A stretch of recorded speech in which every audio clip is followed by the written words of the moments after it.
গুপ্তসূত্র নিয়ে বেশ কিছুদিন ধরেই রাজনৈতিক মহলে নানামুখী বিতর্ক চলছে এবং এই বিতর্কে নতুন অনুষঙ্গ যুক্ত করেছে কর্মজীবী নারীদের বিষয়ে পোস্ট, এবং সেটি যেমনটি জামায়াতের তরফ থেকে দাবি করা হচ্ছে যে এক্স অ্যাকাউন্ট হ্যাক করা হয়েছিল। যদিও বিএনপি প্রশ্ন রেখেছে যে জামায়াতের আমিরের এক্স অ্যাকাউন্ট হ্যাকের দাবি কতটুকু যৌক্তিক। আরও একটি প্রশ্ন সামাজিক যোগাযোগ মাধ্যমে আমরা দেখছি যে ঘুরপাক খাচ্ছে যে আইডি হ্যাক করে বিতর্কিত পোস্ট দেওয়ার পর আবার আইডি নিয়ন্ত্রণ ফিরে পাবার যে দাবি জামায়াত ইসলামী করেছে তা কতটুকু যৌক্তিক। এখন যেভাবে আইডিগুলিকে প্রোটেক্ট করা হয় সেটি হচ্ছে সাধারণত 2 স্টেপ 3 স্টেপ ভেরিফিকেশন থাকে। তো যেটা ঘটে সেটা হচ্ছে একটা ফোন নাম্বারের সাথে আইডিটা থাকে, একটা ইমেলের সাথে আইডিটা থাকে এবং ডিভাইসের সাথেও আইডিটা লক করা থাকে। অর্থাৎ আপনি যে কোনো নতুন ডিভাইস থেকে লগ ইন করলে শুধু পাসওয়ার্ড দিলে হয় না, তার সঙ্গে কোডটা রিসিভ করতে হয় এবং সেই কোডটা এখন কিন্তু ডিভাইসে যায় সরাসরি অ্যান্ড্রয়েডের মাধ্যমে। এখন কিন্তু SMS হয় না অনেক জায়গাতেই। তো যারা এটা হ্যাক করেছিল বলা হচ্ছে যে তারা নাকি পাসওয়ার্ড বদলায় নাই, যে কারণে এটা দ্রুত উদ্ধার করা গিয়েছে। কিন্তু প্রশ্ন হচ্ছে যে পাসওয়ার্ড না বদলালেও হ্যাক করার সময় তারা যে নতুন ডিভাইসে লগ ইন করার চেষ্টা করেছে, এটার মেসেজ তো আসার কথা তাদের ডিভাইসে না, এটার মেসেজ আসার কথা যার ডিভাইসের এগেনস্টে এই আইডিটা তৈরি করা হয়েছে তার কাছে। আমার মনে হয় এই কাজটি যারা করেছেন তারা ডেফিনেটলি জামাতের আমির তার নিজের এক্স হ্যান্ডেল নিজে করেন বলে মনে হয় না, কারণ পৃথিবীর কোনো বড় নেতাই তার এক্স হ্যান্ডেল নিজে হ্যান্ডেল করেন না, একজন কোনো বিশ্বস্ত ব্যক্তি সেটা হ্যান্ডেল করে। আমার মনে হয় সেইখানে কোনো গাফিলতি ছিল এবং সেই গাফিলতি যদি থেকে থাকে তাহলে এটা হ্যাক হলেও এটা তাদেরই গাফিলতি এবং ওইখানে যা পোস্ট হয়েছে সেটাও তাদেরই গাফিলতি। কিন্তু আমার অন্য একটা প্রশ্ন আছে, এটা হ্যাক হয়েছে ভালো কথা, কিন্তু ওইখানে যে বক্তব্য ছিল সেই বক্তব্যের সঙ্গে তারা কতটুকু একমত এবং একমত না। ওইখানে কিন্তু একটা শব্দ আছে যেটা খুবই আপত্তিকর, কিন্তু আপত্তিকর শব্দটা বাদ দিলে যা লেখা আছে সেটার সঙ্গে কি তারা একমত? কিন্তু পুরো স্ট্যাটাসটাই কিন্তু আপত্তিকর, ওইখানে যা লেখা আছে সেটা পুরোটাই আপত্তিকর। এবং প্রথম অংশের সাথে কিন্তু আল জাজিরায় দেওয়ার সাক্ষাৎকারের মিলও রয়েছে। হ্যাঁ, আমার ধারণা যে এই সাক্ষাৎকারের সাথে মিল রেখে কেউ এটা লিখেছেন এবং এখানে একটা কোনো ভুল হয়ে গেছে কারো, এবং সেইটাকে ঠিক করার জন্য তারা যেসব বলছেন সেখানে এই প্রশ্নগুলো থাকবে। কেননা আপনি দেখবেন যে এখন শুধু যে এই 3 স্টেপ ভেরিফিকেশন থাকে তাই না, অথেন্টিকেটর নামে একটা অ্যাপ আছে। সেই অ্যাপ আপনার ডিভাইসের মধ্যে এমনভাবে থাকে যে অথেন্টিকেটরকেও আবার পাসওয়ার্ড প্রোটেক্ট করা থাকে, যে কেউ খুলতে পারে না। ফলে এই যে এক মানে ভিন্ন ভিন্ন স্টেপে ভেরিফিকেশন করতে হয় এবং প্রোটেকশনের লেভেল আছে। জামাতের যে ধরনের আইটি এক্সপার্ট আছেন আমরা যতদূর জানি, এবং তাদের যে বিরাট বট বাহিনী আছে, তাদের যে দেশে বিদেশে ছড়িয়ে থাকা আইটি এক্সপার্টরা আছেন, তারা থাকার পরে তাদের এই এক্স হ্যান্ডেলটা যদি ঠিক মতো প্রোটেক্টেড না হয় তাহলে দেশের সাইবার সিকিউরিটি তারা দিবেন যে বলেন এটা কোত্থেকে দিবেন? তাদের আমিরকে তারা প্রোটেক্ট করতে পারছেন না, এইটা একটা বিষয়। আরেকটি বিষয় হচ্ছে যে তারা কিন্তু তাদের ওই বক্তব্যের রাজনৈতিক কোনো বিরোধিতা করেন নাই, শুধু বলেছেন যে এটা হ্যাক হয়ে গিয়ে এটা লেখা হয়ে গেছিল, কিন্তু ওইখানে যা কথা বলা আছে এটার বিষয়ে তাদের বক্তব্য কি? ধরে নিলাম আপত্তিকর গালিগালাজ টাইপের যে শব্দটি রয়েছে যেটি খুবই আপত্তিকর, ওইটা বাদে বাকিটায় তাদের কোনো মন্তব্য নাই। এবং আমার কাছে আরো একটি বিষয় মনে হয়েছে যে তারা বলেছেন যে যারা হ্যাক করেছে তারা পাসওয়ার্ড বদলায় না, এটা খুবই হাস্যকর একটি দাবি। কেননা যে কিনা এইরকম একজন বড় মানুষের এক্স হ্যান্ডেল হ্যাক করার জন্য এত প্রস্তুতি নিতে পারে, শুনলাম যে প্রেসিডেন্টের দপ্তর থেকে মেইল হ্যাক করে সেইখান থেকে ফাইসিং করে সেইখানে আবার দেওয়া হয়েছে কি জানো অনেকগুলি ম্যালওয়্যার, এত কিছু যে করতে পারে সে পাসওয়ার্ডটা বদলায় না। এইটা ঠিক জানি না, আমাদের হ্যাকাররা আসলে বেশ ভদ্রলোক হয়ে গিয়েছেন। ডক্টর আব্দুল নূর তুষার, বাংলাদেশে মোট ভোটারের অর্ধেক নারী। জামায়াতের নারীদের নিয়ে অবস্থান ভোটারদের মাঝে কি ধরনের প্রভাব ফেলতে পারে বলে মনে করেন? পুরুষ ভোটাররা কি ভাবছেন সেটা আমি জানি না, তবে আমাদের মতো পুরুষ হলে নিশ্চয়ই আমরা এটাতে এক ধরনের আপত্তি করছি। কেননা আমরা দেখেছি যে তারা নারীদের সঙ্গে রাজনীতি করেছেন, নারীদের পাশে বসে রাজনীতি করেছেন, নারীদেরকে প্রশংসায় ভাসিয়ে দিয়েছেন। কিছুদিন আগেই বেগম খালেদা জিয়ার মৃত্যুর পরে তারা একজন নারী নেতৃত্বের এত প্রশংসা করেছেন। তাহলে এত প্রশংসা করতে পারলেন একজন নারী নেত্রীর, অথচ আরেকজন নারী নেত্রী জীবনে কোনোদিন আসবে না অথবা তারা আসতে দিবেন না, তারা তো সেটাই বলেছেন। কারণ তারা বলেছেন তারা ক্ষমতায় যেতে চান। তো ধরা যাক আল্লাহ তাদের এই প্রার্থনা মঞ্জুর করলেন, ইচ্ছা, তো তারা যদি ক্ষমতায় চলে যান তাহলে তো আর বাংলাদেশে কোনোদিন নারী নেত্রী আসবে না, ওনাদের দলে তো কোনো নারী নেত্রীর জায়গা নেই, এমপিরও জায়গা নেই, তারা তো এমপিও করেন। ফলে আমরা যারা মনে করি যে নারীকে তার যোগ্যতা অনুযায়ী বিকশিত হতে দেওয়া উচিত বা তার কাজ করতে দেওয়া উচিত, তার যতটুকু পাওয়ার সেটা সে যোগ্যতা দিয়ে পাবে, আমরা অবশ্যই এটাতে মনক্ষুণ্ণ হয়েছি। আর এর বাইরে নারীরা কি ভাবছেন এটা তো নারীদের মন্তব্য দেখলে বোঝা যায়। তবে তাদের দলের নারীরা আছেন, তারা কিন্তু তাদের দল কর্তৃক নির্ধারিত তাদের যে পজিশন সেটা তো মেনে নিয়েই সেই দল করেন। তাহলে তারা হয়তো বেশ খুশিই হয়েছেন।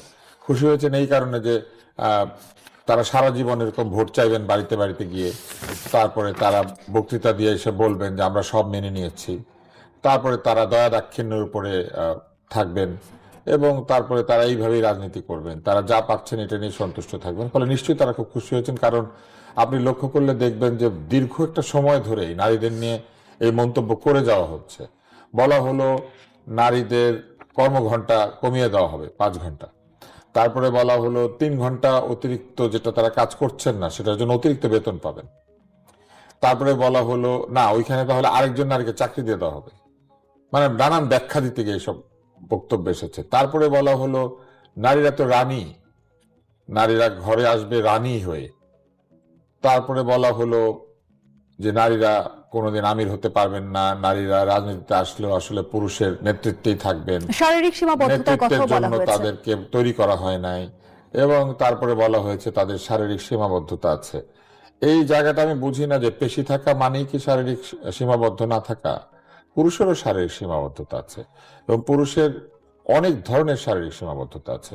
সেটা যদি পুরুষরা বুঝতে না পারে, বিশেষ করে আমাদের এই জামাতে ইসলামের নেতৃস্থানীয় ব্যক্তিবর্গ, তাহলে আমি অনুরোধ করবো একদিন তাদের দলে অনেক ভালো চিকিৎসক আছেন, নারী চিকিৎসক আছেন, তাদের কাছে গিয়ে একটু যদি তারা শোনার চেষ্টা করেন যে পুরুষের শারীরিক সীমাবদ্ধতা কোথায় কোথায়, তাহলে তারা বুঝতে পারবেন।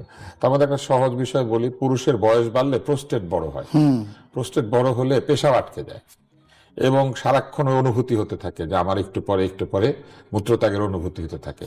তো এই যে যত বয়স বেড়েছে মূত্রত্যাগের অনুভূতি নিয়ে সারাক্ষণ যদি একজন পুরুষ নেতা হইতে পারে সারাক্ষণ, তাহলে সেটা নিয়ে তারা কি বলবেন?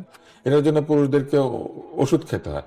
সব পুরুষের এটা হয় না, আর অধিকাংশ পুরুষের হয়, তাদের ওষুধ খেতে হয়। এটাকে বলে বিনাইন হাইপারপ্লেসিয়া অফ প্রস্টেট।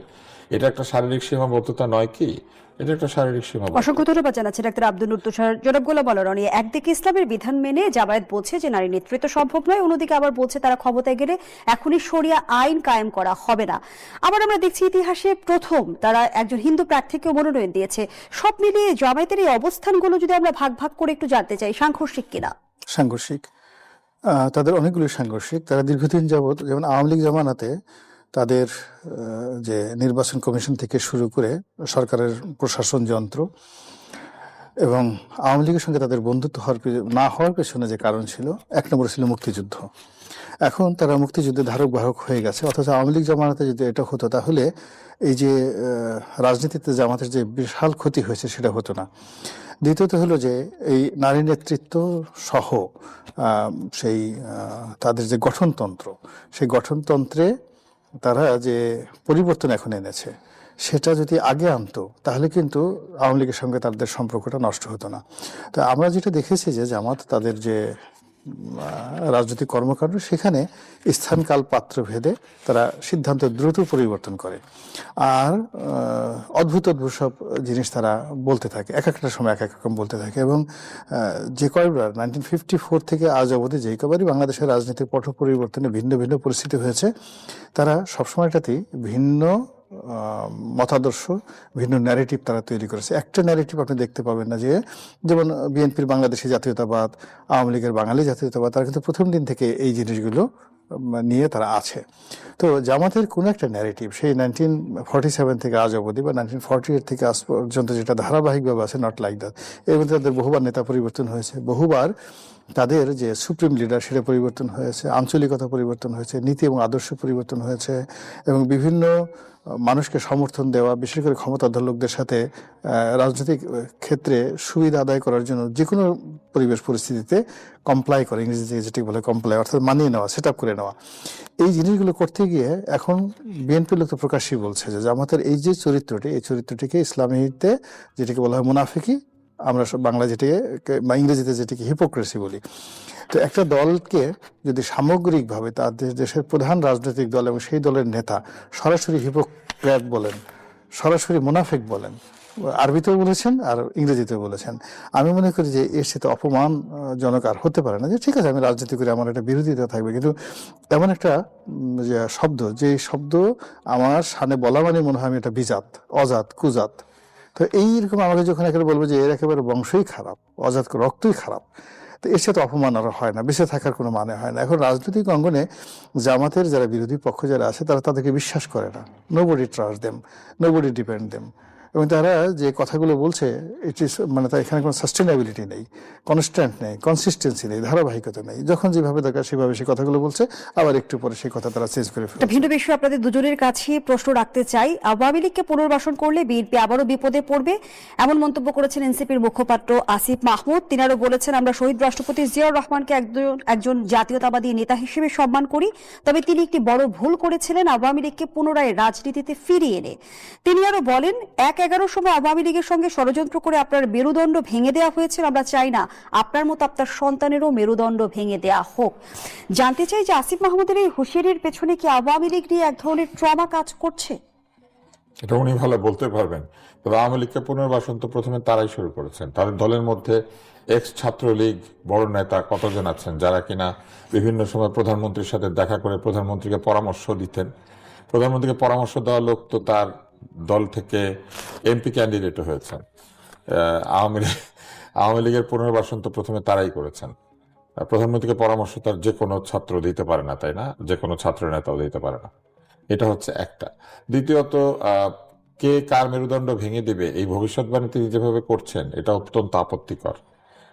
এবং এই কথার মধ্যে এক ধরনের অ্যারোগেন্সি রয়েছে, এক ধরনের, হ্যাঁ শব্দটা আপনি বলে দিয়েছেন আমাকে, এক ধরনের অধ্যত্ব বলবো না, এক ধরনের শিষ্টাচার বহির্ভূত এই শব্দটা। আমি একটা কথা বলি, প্রহার কি শুধুমাত্র একজন ব্যক্তি হয়েছে? মেরুদণ্ড ভেঙে দেওয়া হয়েছে যে বলা হচ্ছে, প্রহরিত তারা হন নাই? হারুনের হোটেলে যাওয়ার পরে তাদেরকে প্রহার করা হয় নাই? তো নিজেদের প্রহারের কথা মনে পড়ে না? আওয়ামী লীগ আসলে শুধু একটা জায়গাতেই প্রহার করবে, অন্য কাউকে প্রহার করবে না? জনাব গোলাম আলী রনি, তো সেই প্রহারের কথা তাদের মনে হয় না যে আসলে পরে তাদেরও ভেঙে দেওয়া হইতে পারে? তাহলে নিজেরটা আগে বলা উচিত যে আওয়ামী লীগ আসলে পরে কি হবে। আরেকজনকে এটা মনে করিয়ে দেওয়ার চাইতে তাদের উচিত নিজেরটা মনে করিয়ে দেওয়া। এবং একটা বিষয় খুব পরিষ্কারভাবে বলা উচিত, তার চাইতে বয়সে অনেক বড়, তার চাইতে অনেক বড় একটি দলের নেতা, তাকে এইভাবে হেয় করে অথবা তাকে এক ধরনের ইঙ্গিত করে কথা বলা, এইটা আসলে এই যে রাজনৈতিক শিষ্টাচারের যে একেবারে অবনতি হয়েছে, অসংখ্য ধন্যবাদ এটা হচ্ছে আব্দুল উদ্দোসর। জনাব গোলাম